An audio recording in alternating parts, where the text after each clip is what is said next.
So if you remember Gita Mahatma, which is compiled by Adi Shankaracharya, so in glorification of Bhagavad-gītā, so he compiled these 7 shlokas.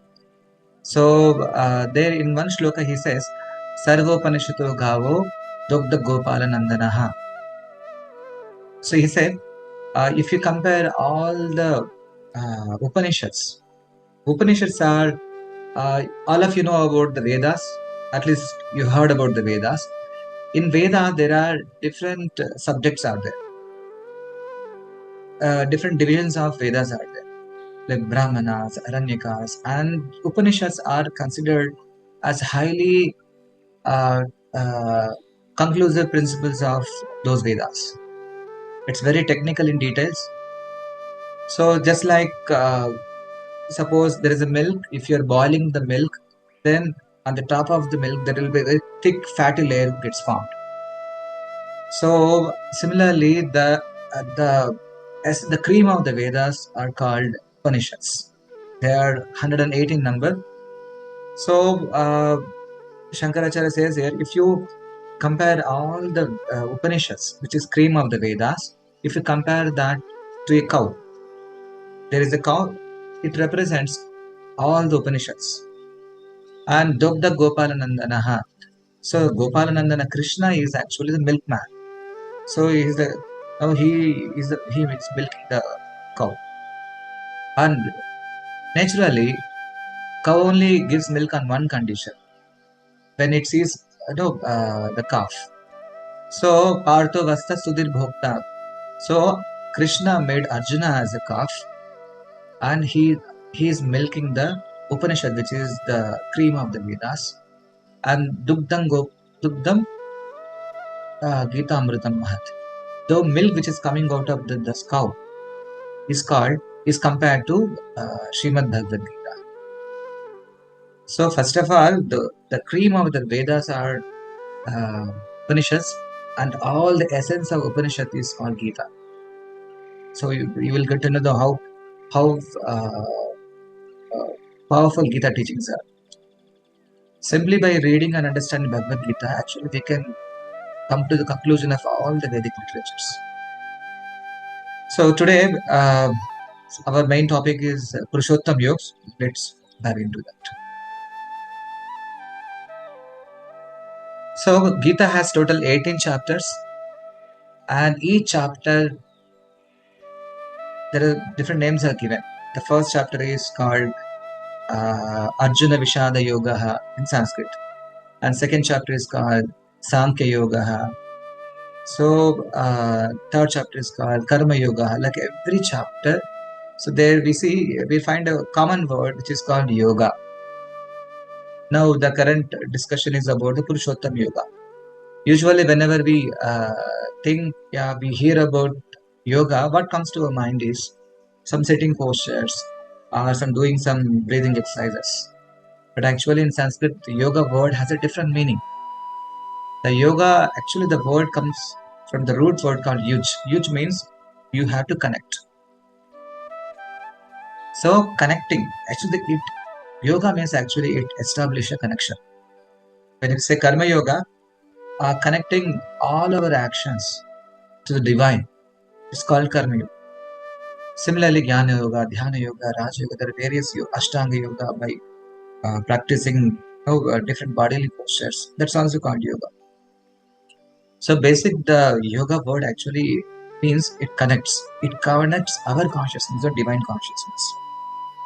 So today's topic is about Purushottam Yoga, 15th chapter, and 15th and 12th chapters are very, very shortest chapters of Bhagavad-gītā. So both 12th and 15th has only 20 shlokas. So it's easy to complete one chapter. So 15th chapter, Purushottam Yoga, actually it is very, very special.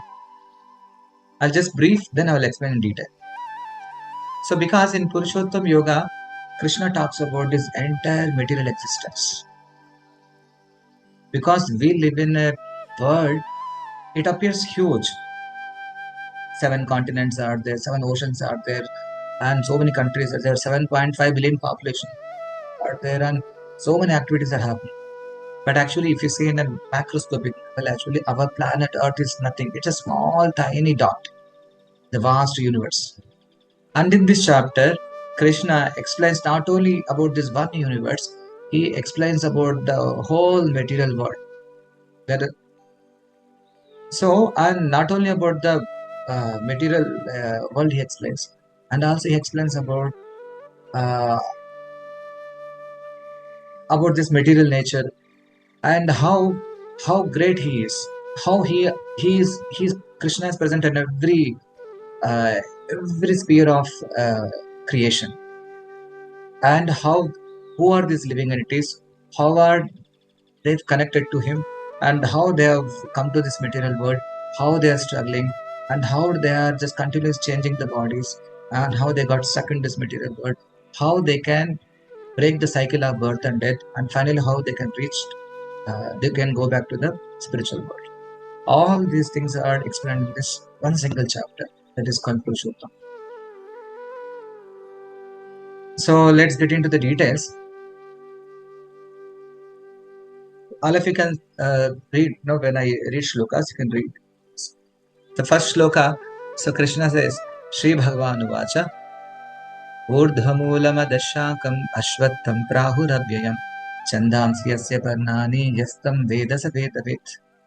So in the first shloka, Krishna introduced a metaphorical concept which practically never exists, and we can only imagine. And of course, these examples are given to understand that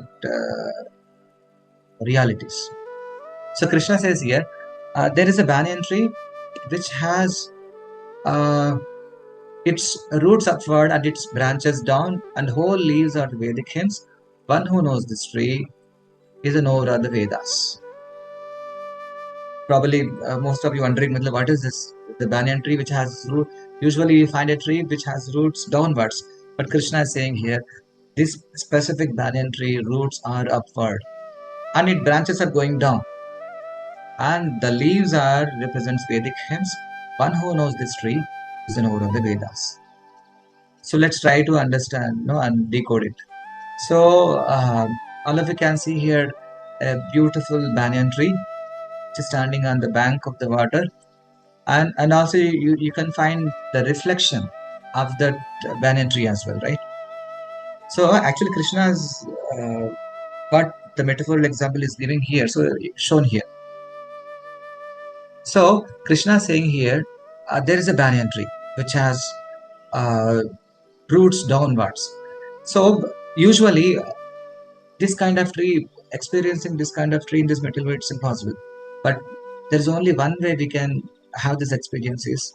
Whenever you go to a river bank, or if you go to any pond, any water bodies, suppose if there is a tree like this which is on the bank, so when you look at the water, so you will find the reflection. Actually it is perverted reflection of the original tree on the bank. So Krishna is saying here, so the bottom one. So here is saying the roots. Suppose when you look at the water, the original tree appears in a perverted reflection. So everything appears as topsy-turvy. So on the bank, you can see roots are downwards and the branches are upwards. You can find all the trees and leaves and the twigs here. But if you look at the water, the same tree, original tree, it becomes topsy-turvy. It has a perverted view. So it appears like if you take only the water portion, you see the roots are upward, the branches are downwards, and it's spreading in the downwards. And in the downwards also, the branches, some are going up, some are going down. It's very complex. What Krishna is explaining here in the first sloka is, he is comparing this entire material universe, creation, in fact, with this, the perverted reflection of the tree. So here, the original tree, which is on the bank, represents this spiritual world, which is eternal. So this material creation, actually, it is a perverted reflection of the original spiritual world. Just like spiritual world, everything is permanent, and there is no birth and death, and soul remains forever as it is. But whereas in this material world, it totally becomes topsy-turvy. Like we all have very short lifespans. We keep changing. Everything in this material world keep changes, just like seasonal changes. And here, there are people, they have no experience of the spiritual world. There is no old age, there is no birth, there is no disease, there is no death. It's always spiritual bliss. Sat, Chit, Anandamaya. They're eternal. Everything is eternal. And Chit, everything is all knowledgeful and always there in spiritual bliss. Whereas in the material world, which is perverted reflection of the spiritual world, where everybody experience the temporariness. And people have limited knowledge. Most of the people are ignorant. And here people are hankering for the happiness. But actually, and always people chase after the happiness. But somehow, nobody gets the desired happiness here. So this is how Krishna explains with a metaphorical example by giving, he says, there is a tree, there is the material universe, its roots are upward and the branches are downwards. And the leaves are compared to Vedas. And basically Veda, there are so many instructions to perform karma kand here. You can do this and you will get this, you can do this and you will get this. So, and Krishna is saying here, one who knows this tree perfectly, and he is the knower of Vedas. So let's see second shloka how Krishna briefs further. Adaschodvam prashitastasya shakha punapravruddha vishaya pravalaha adasya moolan anusantatani karma anubandhini manushloke. Further he says, the branches of this tree extend downward, upward, nourished by the three modes of material nature. The branches are actually, it's extended downward and upward because some branches goes down, some branches goes up, and these branches are nourished by three modes of nature. What are the three modes? Sattvagun, Rajogun and Tamogun. Because this entire material creation actually, it is predominantly influenced by the three modes, Sattva, Raja, Tamo. And the twigs in the tree are compared to sense objects. Like our senses has a particular object. Like eyes wants to see something, tongue wants to taste something, ears wants to listen something, and tongue wants to smell something, and skin wants to touch. So every sense has been designed particular sense objects. And the twigs are compared to sense objects. And these are bound to fruitive actions. Because everybody wants, at the end of the action, what exactly they want is the fruits, the result. Because of this action, reaction, action, there is a unending cycle gets formed. Action, kriya, pratikriya. So the living entity, Krishna is saying here, the living entity, because he has been living here in this conditioned world and jumping like one branch to another branch, another branch to another branch, similarly leaving one body, another body. So this actually in this material world, living entity is continuously changing different bodies, experiencing only unhappiness here. So creating further complications. And he is taking one more.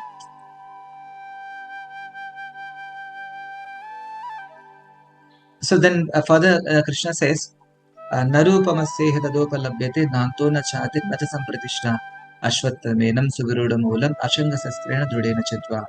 The real form of this tree cannot be perceived in this world. And one can never understand so where it ends, where it begins. So and where its foundation is. With determination, one must cut down this tree. So Krishna is giving a hint here, because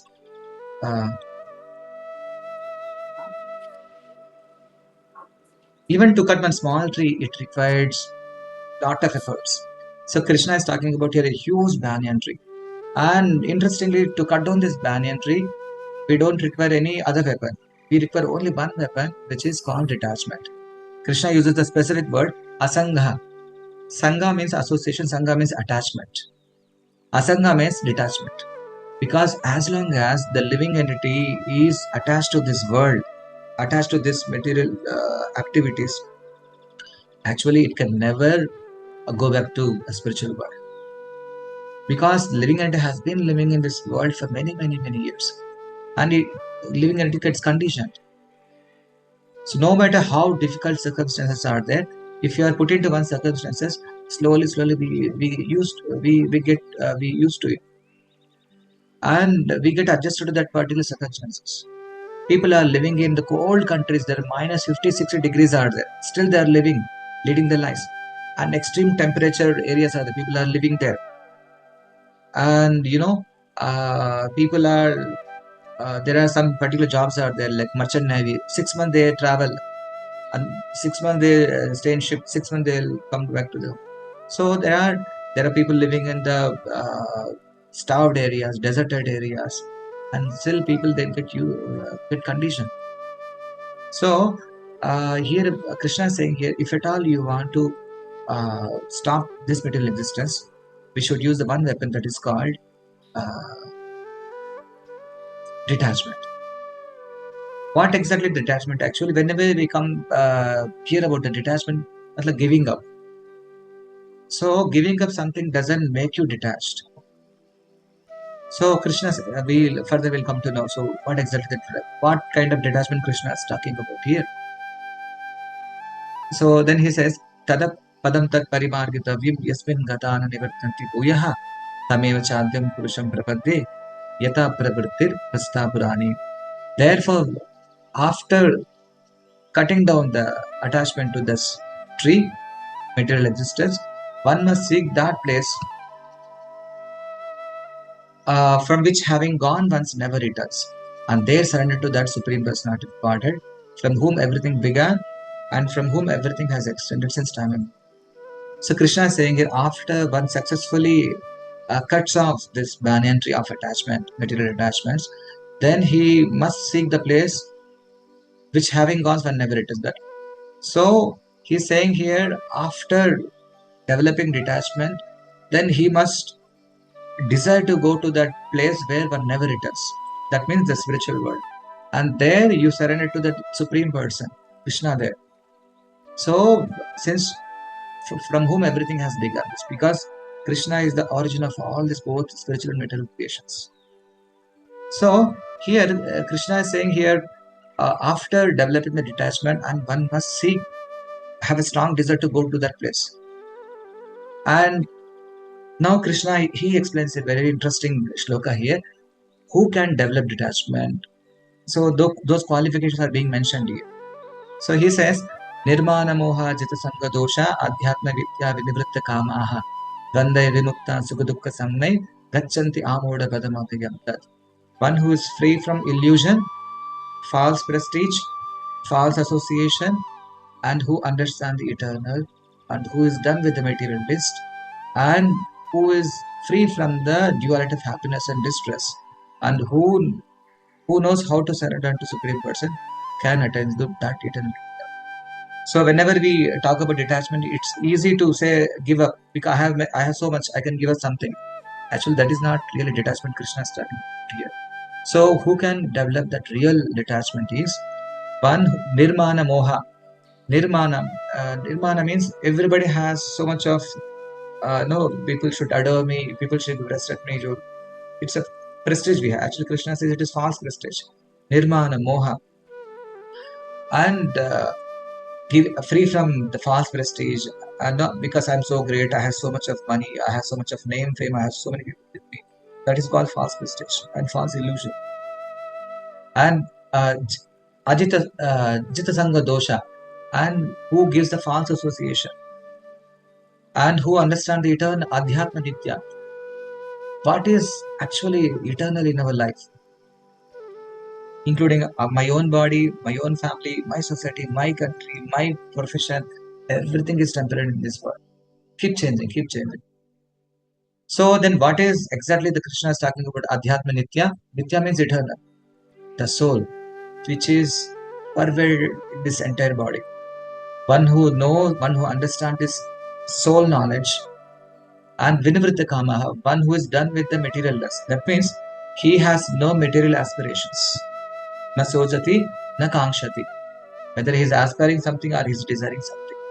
So that is called Vinivritta Kama. That means one who has developed that sense of satisfaction in life. It's very difficult. No, see, always people aspire for increasing their standards. If someone has a cycle, if someone is walking on his barefoot, he aspires for cycle. One who has got the cycle, he desires for to have a motorcycle. One who has bike, then he desires for car. One who has already car, so he desires for the high-end car. So these material desires are unlimited. So Krishna is saying here, one who has that satisfaction in life, and dvandva vimukta. So one who is free from duality. Duality represents like heat and cold, and victory and defeat, and name and fame and defame.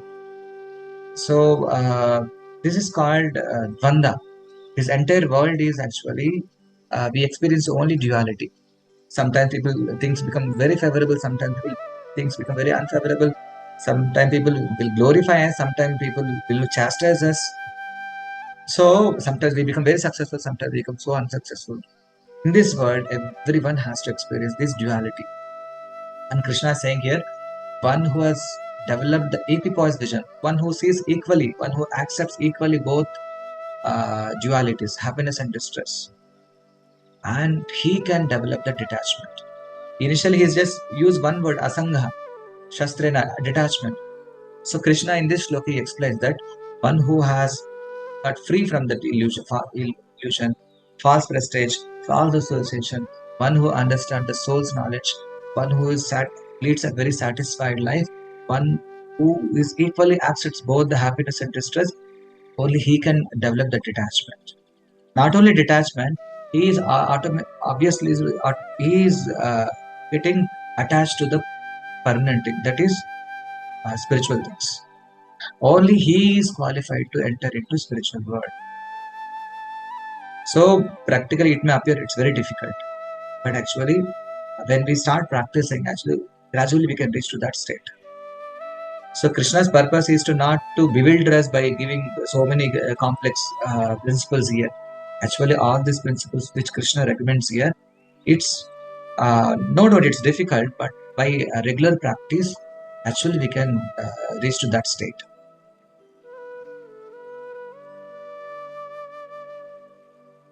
So as we discussed, so to cut down this the material existence which is represented by the perverted reflection of the tree, we need a very strong weapon that is called detachment. That detachment, how one can develop that detachment? Because when we are free from the false pride and illusion and duality, and then we get qualified to that have that detachment and attachment to Krishna, then material the tree of material existence is severed here. So now from here till 5 shlokas, Krishna explains about this material existence, material creation, because everybody is attached to this. So say something, suppose if you give one for a child, if you show one small chocolate and if you give one big dairy milk chocolate, so children always prefers to have dairy milk big chocolate than the small chocolate, because unless you give something higher, so they cannot give up the lower things. So Krishna's here now, he gives information about his own spiritual world. It's very important, and it's very interesting also Krishna how he introduces his word. He says natad bhashate suru nashashanko napavakaha yad gatvana nivartante taddama paramama. So he says the abode of mind is not illumined by the sun or moon nor by electricity. One who reaches and never returns to this material world. So Krishna is saying here, my world, Arjuna, it doesn't require any sun or moon or electricity. See, in this world, what we are living here, actually, it is totally darkness. In the daytime, so we need the help of sunlight. In the night time, we need the help of electricity or moon rays, the moon rays. Because by nature, our planet is dark. So we are totally dependent on the sunrise. But whereas Krishna is saying here, my world, the spiritual world, Vaikuntha, Goloka, is all self-illuminating planets. So it doesn't require any sun or moon or electricity. In fact, every living entity is self-sufficient there. Just like in this world, we read there is certain demands of our body. We need to eat 3 times a day. Minimum, we require 8 hours of sleep. We need to earn money, we have to work. There are so many demands, actually so many obligations are in this world. And whereas in the spiritual world, actually, there is no obligations for the souls. It's a total different dimensions they exist. And there everything is permanent, here everything is temporary. And Krishna is assuring here, one who reaches there, they will never returns to this world. So that's how it's totally opposite in nature in this material world, you see. Spiritual world is self-illuminating, here is totally darkness. And there, once having gone once there, nobody can return. But where here, we always keep changing the bodies. So Krishna is introducing my spiritual world is such a illuminating planet. So Krishna is trying to attract our attention here. So then Krishna, after saying this shloka, and Krishna changes his tone, and Krishna's mood of chanting this shloka becomes a little different. And Krishna says, Mamaivamsho jiva loke jiva bhuta sanatanaha manasashtani indriyani prakristani karshati. And Krishna says here, and he becomes emotional when Krishna says here, the living entities in this world, this conditioned world are my eternal fragmental parts. Due to conditional life, they are struggling very hard with the 6 senses, which includes the mind. And Krishna is establishing a connection to us. He says, Mamaivamsha jiva loke jiva bhuta sanatana. All the souls which are present in this world, actually they are my part and parcels. And they are sanatanaha. They are always eternal.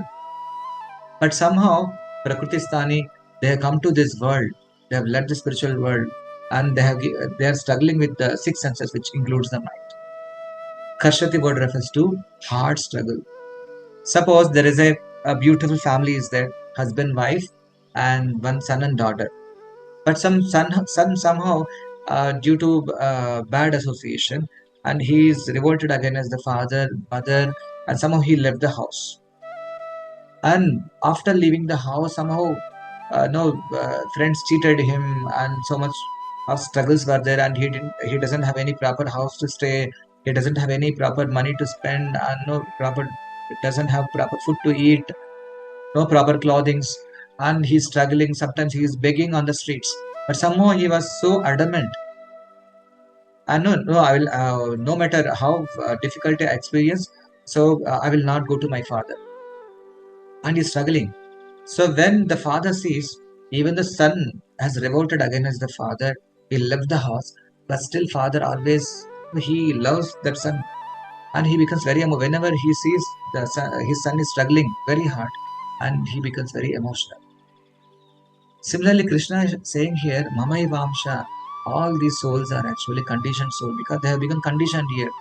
Condition means whatever body we give and we get conditioned. We start believing that my identity is this, belong to this particular body, and we start living here. So, and this is how we forget Krishna. So, and Krishna is remembering here, these souls are, they're eternal. They're my own part and parcels. But somehow this Prakriti Sthani, they are this material world, they are struggling very hard. We can see how Krishna, even though Krishna has many souls as his part and parcel, but every soul, he has this unique relation, and he has unique connection, and he has that emotions and feelings towards every soul. So then Krishna further says how exactly the soul is struggling here. He further explains, Shariram yadavapnoti yacha putramatishvaraha grihitvaitani samyati vayur gandhani vashayat. The living entity in this material world carries its different conceptions of life from one body to another as the air carries aroma. Just like suppose you are traveling on a bike or car or something, suddenly there is a cool breeze and there's nearby a rose garden, and you'll feel that the fragrant, though aromatic flavor of roses. Suppose you are passing by a city drainage area where all the drainage, dust is, all the things are collected from the city and dumped there, all the waste materials, and you will feel very bad smell there. Because whenever the air passes, and particularly it carries the aroma. Similarly, Krishna is saying here, every living entity, in every life, they have different conceptions. Suppose a dog life, I am a dog, I have a dog family, I have a dog. So it develops a dog consciousness. If there are different consciousness are divided, like one is called aquatic consciousness, Jalajana Vilakshana. There are 9 lakh varieties of aquatics, and there is a tree consciousness, there is a insect consciousness, there is a bird's consciousness, there is an animal consciousness, there is a human consciousness. Even among aquatics, there are 9 lakh varieties. Among birds, there are 10 lakh varieties. It's a huge, it's very complex subject. So how a living entity develops different conceptions, and based on this conception, he is preparing the next life. Just like you are preparing for competitive exams during your 12th class, after the entrance exam, so it will be decided which field you want to choose first. You want to go for medical, you want to go for engineering. For that, you need to write an entrance test. Similarly, this present human life, actually, it decided in this life, it is decided what kind of body you'll have the next life. So Krishna says, Kshotram chakshuspashanam charasanam grahanam cha adhishtaya manaschaya vishyanam sevate. The living entity that's taking another grass body. Every body we have particular senses like ear, tongue, nose, sense. Just like humans have a different set of senses, and animals have a different set of senses. And every object is being desired. Cause designed food is actually the grass. Whole life cow can eat grass, but it can never get bored. But whereas we humans, we want different varieties. So he enjoys particular set of objects since every life, and he has been given a particular body, and he is happy with that. And somehow he is continuing this. This is how he is got stuck in this material world. So then further he says, Utkramantam sitam vapi bunjanam va gunanam tam vimudan nanu pashyanti jnana chakshushaha. The foolish cannot understand how a living entity can get his body, nor can they understand what sort of body he enjoys under the spell of modes of nature. Because we never understand how a soul is getting body and it's maintaining body, then how soul leaves the body. It can never understand. So we see people are taking birth. We see around us, people are taking birth, and as they're growing, small baby, then school baby, then college, then getting married, then having children, then getting old. And after some time, they're leaving the body also. Even though we see them, people are taking birth, people are leaving the body, but vimudha, because foolish person cannot understand. Who is foolish? Actually, one who forgot his spiritual identity as a soul. Na anupashyanti, they can never understand. Lekin there is a one way where they can understand is pashyanti jnana chakshushaha, and only by the trained with the spiritual knowledge. When we have that spiritual perception, then we can understand this reality and we can relate to it. So then he further says, the endeavor in the yatanto yoginashyanam, one who has developed the spiritual vision under the guidance of a bona fide spiritual master, one who started learning the spiritual realities, he started observing the things. Yatanto yoginashyan, that kind of transcendentalist who is in spiritual Pashant Atmanyavasita, he can see the understand these realities. All this clearly, how a material living entity come to this world and got stuck in this material identity, and how he's struggling here, changing different bodies. Whereas the persons whose consciousness is not trained, actually they can never understand. Even though they may try very hard to understand things, but they can never understand. So then further he says, then he explains about himself. So then he says, Yada aditya gatam tejo jagat bhashyate kila yachandramasi yachagno tat tejo viddhimamakam. The splendor of the sun, which dissipate the darkness of the whole world, comes from me. And the splendor of the moon and the splendor of the fire also comes from me.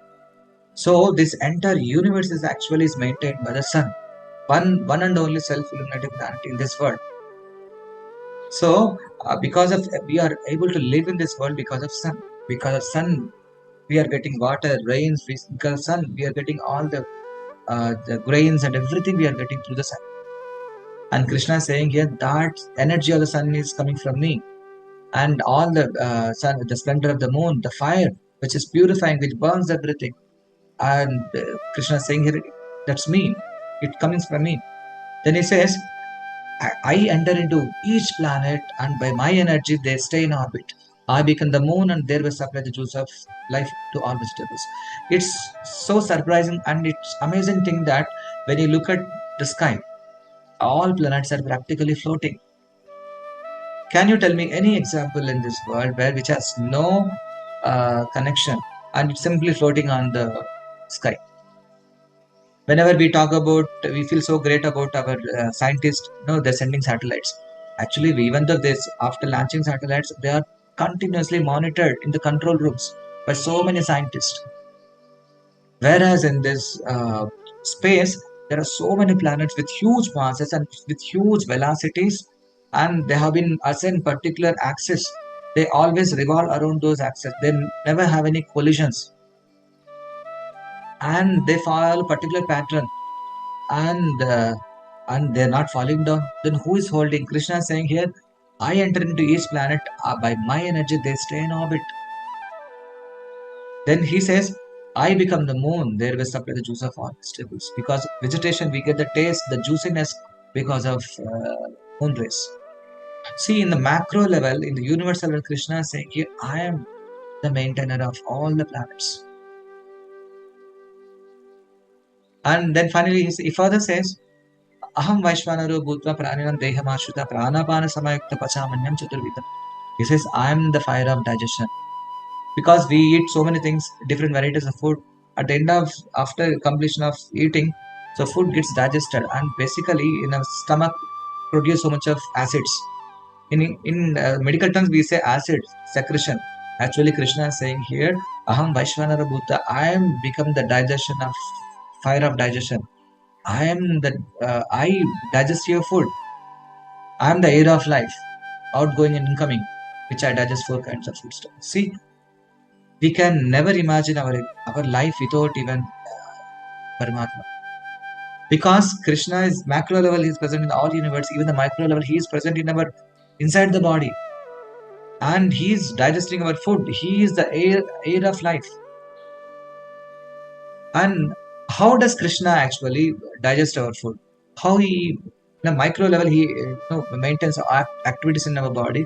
He further says in this shloka, Sarvasya chaham udisannivishto mattasmriti gnanam apohanam cha vedasya sarvar ahama veda vedanta tudveda videva chaham. I am seated in everyone's heart, and from me comes remembrance, knowledge, and forgetfulness. Sarvasya chaham udisannivishto. Krishna is saying it, I am as if Paramatma's super soul is sitting in everyone's heart. How many of us feel there is a Lord, the portion of Lord is sitting in my heart? It's very difficult to realize it. But fact is that Krishna as a Paramatma, he is sitting in our heart. And from him comes knowledge, remembrance, and forgetfulness. We all forgot about our past lives. If we have remembered our past life, we can never live our present life peacefully. That's how, as soon as we take birth, our previous memory gets everything erased, so that peacefully we can focus on the present life. So Vedas is server, and he says, I am the compiler of the Vedas. I am, in fact, I am the Lord of this. In scripture, it is said, whenever the Supreme Lord breathes out, actually Vedas comes out, and those Vedas are actually manifested in the heart of Brahma. Tene Brahma Hrudaya Adikam. So it is the Supreme Lord who presented this Vedic knowledge to Brahma, and from Brahma further, he presented it to his disciples. That's how this Vedic knowledge is coming from the Parampara. So the entire purpose of Vedas is to understand Krishna. If you are become very expert in reciting Vedic mantras, but you have no understand, no attraction towards Krishna, actually then all your effort, everything is gone in vain. So as a Paramatma, Krishna is doing everything even within our body. You see here, he is center of the moon and sun, energies, he's such a planets, and he's a fire of digestion, and he's situated in our heart, guiding continuously. And every life he's accompanying with us. Then further he says, Vavimo Purusho Loke Ksharas Chakshar Evacha Ksharas Sarvani Bhutani Kutasto Uchate. There are two classes of living entities, fallible, infallible. Fallible means they have very, very fragile consciousness, and like easily they get influenced. They always have a tendency to fall down. Krishna says here, those who are living in this material world, they are fallible. Fallible because they have tendency to get attracted, allured by the material energy and fall down. And there are other category people are called infallible. So they never fall down. That means they have attained the pure consciousness and they never fall down. So further he says, Uttama Puruṣottama Paramartha Udahartah Yulokatrayamesha Vibharta Ave Ishvaraha. Beside these two, there is the greatest living entity, Lord Himself. He has entered into this world and maintaining them. And Kshara Akshara, fallible, infallible. Above these two personalities, there is one Supreme Personality is there. He is the maintaining the entire world. As though Krishna is saying here in this shlokas, somebody is there, you should go there, you should go to that world, you surrender to him, and he is maintaining. Actually, as though Krishna is mentioning about some other person. So let's see now in this shloka, Krishna further he says that Supreme Personality who is maintaining everything, controlling everything, is none other than me. He says, Yasmat aksharamadito aham aksharadapi chottamaha atosmi loke vedecha pradita Puruṣottamaha. Because I am transcendental beyond both the fallible and infallible, because I am the greatest, I am celebrated both in the world and Vedas as that Supreme Person, Puruṣottama. So Krishna maintains his all supremacy, his transcendental position in all spheres of his pastimes. So whenever the soul comes to this world, it becomes fallen. Whenever soul remains in the spiritual world, actually it becomes infallible. But there is one personality is there who is always maintain his transcendence, and he is called Puruṣottama. Even if he comes to this material world, he is not called fallible. He maintains his spiritual nature always. He maintains that supremacy. He is called Puruṣottama. That Krishna is being worshipped in the Vedas as Puruṣottama. Krishna is saying, I am that the Puruṣottama. So these examples of like Kshara, always fallen, fallible material beings. Akshara means infallible, those who live in the spiritual world, having spiritual bodies. Interestingly, as long as we are in this material world, we require a body to function, we require a mind, intelligence, false ego, everything. But whenever the soul gets promoted to spiritual world, Vaikunthas, you don't require body, you don't require mind, you don't require intelligence, you don't require ego, you require nothing, because soul becomes all powerful and it has all capabilities to do all the functions of the mind and intelligence and false. It doesn't require anyone's assistance. And there actually the Supreme Person being as worshipped as Puruṣottama. Actually in the scripture there is said like there are three kinds of Purusha. Purusha means actually a sense of enjoy, one who wants to enjoy. So there are third Purusha is called Adhama Purusha. Actually they are not enjoyers. Actually they are being enjoyed by Krishna, but somehow they have false tendency of Purusha, enjoyment. So they're called Adhama. Be it female or male, both of them have a tendency of enjoying. So they are called Adhama Purusha. Falsely they are trying to enjoy this material world. They are called Adhama Purusha. The second Purusha is called Madhyama Purusha, who is Paramatma, and who stays in the material world in every living entity's heart. He observes, he guides, he gives knowledge, he gives forgetfulness, he gives remembrance. And third Purusha is, the first Purusha is called Uttama Purusha. The Supreme Person, as a Bhagavan, he is present in the spiritual world. See, whenever the previous shlokas we discussed, just like when Krishna says about this material existence, then I'm maintaining all the planets. The sun is coming from me. The fire, the moon, all the energies are actually mine. I'm maintaining all the planets. Because of my energy, they are floating in the spaces. So that means Krishna is giving his information about his all pervasiveness. It is called Brahman, all pervasive. It's everywhere. And also whenever Krishna says that I am seated in everyone's heart as Paramatma, he is explaining about the localized concept called Paramatma, Super Soul. When Krishna is saying here, I am the Supreme Person, Puruṣottama, I am the greatest of both Kṣara and Akshara, he is explaining about the Bhagavan aspect. So the Krishna's truth of Krishna is revealed in three states. Impersonal Brahman, who is all pervasive. Second is localized Paramatma. And third one is Bhagavan. So those are practicing Krishna consciousness. Actually, they are pursuing the truth of Krishna as a Bhagavan. Krishna is one, but actually it appears to the different people. Like those are immature persons. He appears as impersonal, Nirakar. Then further who progresses in this direction, then people can feel as a Paramatma stays in our heart. Then further final, when he completes his journey, spiritual journey, then he can realize when the soul is fully nurtured his consciousness, then he can see Krishna as Supreme Bhagavan. So then further concluding verses, Krishna says here, Yo mamevam asam modo janati Purushottamam Sasarvavid bhajati mam sarva bhavena bharata. Whoever knows me as the Supreme Person, whoever knows me as the Supreme Personality of Godhead, without doubt, is to be understood as the knower of everything. And therefore, he engages himself in full devotional service. Whoever knows me as the Supreme Person, Purushottamam, and even though Krishna, because it's very difficult to understand the small Krishna who is playing with the cowherd girls and boys and cows and calves. It's very difficult. Even Brahma, Indra, great personalities, even they were bewildered in understanding Krishna. So one whoever understands by the blessings of acharyas and bona fide, if we get this faith without doubt, if we can Krishna as a supreme person, then our attraction towards our attachment towards Krishna becomes very natural, and very spontaneously we engage in loving devotional service. And final verse he concludes, Iti Guhyatamam. This is very, very secret. It's a most confidential part of the Veda scriptures.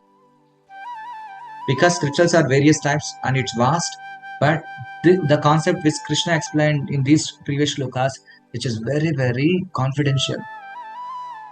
Just like, suppose anyone comes to your home, you may receive him, you may make him sit in your hall and so far, you may give it some milk.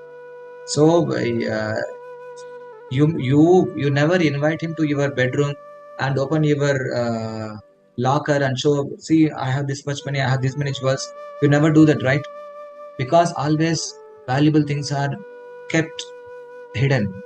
Only a person who is very closely connected to you, and you take him and you show them, so I have this much money, I have this much jewelry and everything. Similarly, Krishna, even though it is Guhyatamam, it's the most confidential in the part of the Vedas, but Krishna is explaining here because Arjuna was a great devotee. And through Arjuna, because we are trying to understand Krishna, we are trying to progress in this Krishna conscious journey, and Krishna is revealing these secrets to us. Etad buddhya buddhiman syat kritakrastasya bharata. Whoever understands this will become wise, and his endeavors will know the perfection. Actually, the kind of discussions we had, it's very, very top most confidential information in the Vedas. But it is easily, we can have easy access when we follow the instructions of a bona fide spiritual masters like Prabhupada.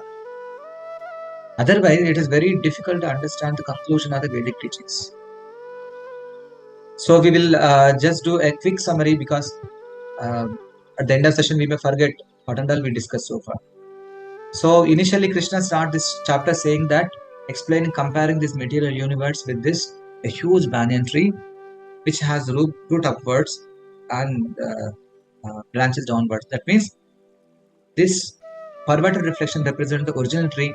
Similarly, this material universe creation is actually it is perverted reflection of the original spiritual world. As long as we are in this world, actually we all get into the cycle of birth and death and the laws of karma. Unless we cut off this tree, suppose see, whenever look at the water, when we see the reflection, it may appear as original. Suppose there are some fruits are visible here. The moment you try to take some fruits on the water, because it appears like a tree and fruits, and it get disappeared because original tree exists on the bank, not on the water. Similarly, whenever we are pursuing so-called happiness in this world, we always chasing that happiness. At the end of the day, after achieving that position, after your so-called achievement, you will never have that satisfaction. If only success gives a sense of satisfaction in life, you may define successful people only those who are achieved, those who have money, those who have done many things. But actually, in this material world, no one can have that satisfaction because in material world, that satisfaction is not possible. People may have sense of saturation. Saturation is different from the satisfaction. So, and Krishna says here, one must develop a detachment, a sense of detachment to cut down the tree. So how one can develop the detachment? By becoming free from the pride and illusion and not dualities and treating both, accepting both happiness and distress equally.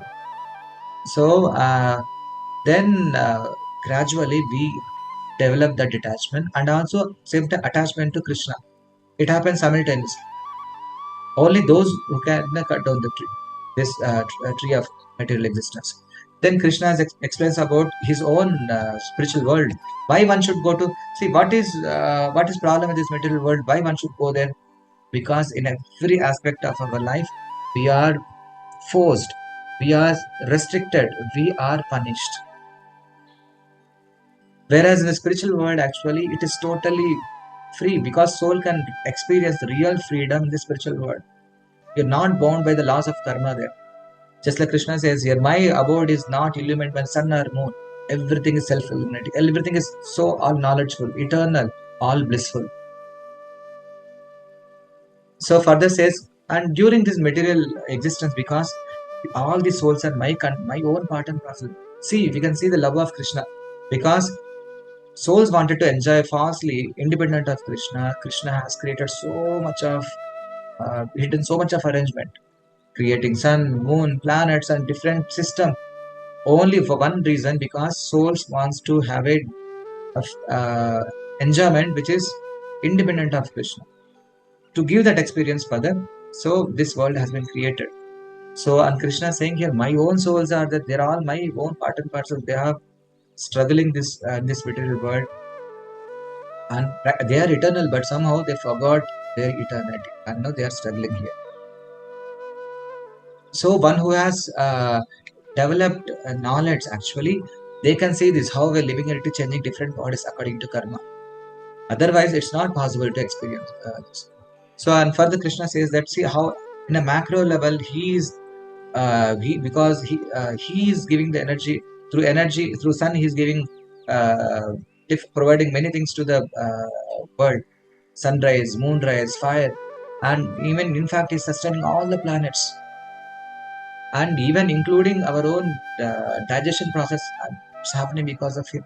He is Vaishvana, he is a super soul, he digests our food. And as a Paramatma, he is sitting in our heart. He is not so far, he is very near, he is living, he is sitting within the heart. So then further he says, and he is waiting when the soul will turn to me, when the soul will turn. So whenever we come in association with devotees and we start realizing, we start feeling the importance of spirituality, then we start chanting Hare Krishna, we start chanting, reading Bhagavad-gītā, we start practicing devotional service. Then slowly the soul starts journey to towards back to God in the spiritual world. Of course, it's a long journey, but we have started it. And Krishna further says there are two kinds of living entities: Kshara, fallible, conditioned living entities. Those who stay, those who got stuck in this material world, and other living entities, Akshara, they're infallible. Those who achieved pure consciousness and they are allowed to stay in spiritual world. And above this, there is a one supreme person, Puruṣottama, Krishna is there. As a Bhagavan he is present in this spiritual world. As a Paramatma is present in this, everyone's living in his heart. As a Brahman he is pervaded everywhere. So Krishna is saying here, these are very, very confidential. So one who knows, and they become wise, and they start practicing Krishna conscious under the guidance of spiritual master. Hare Krishna.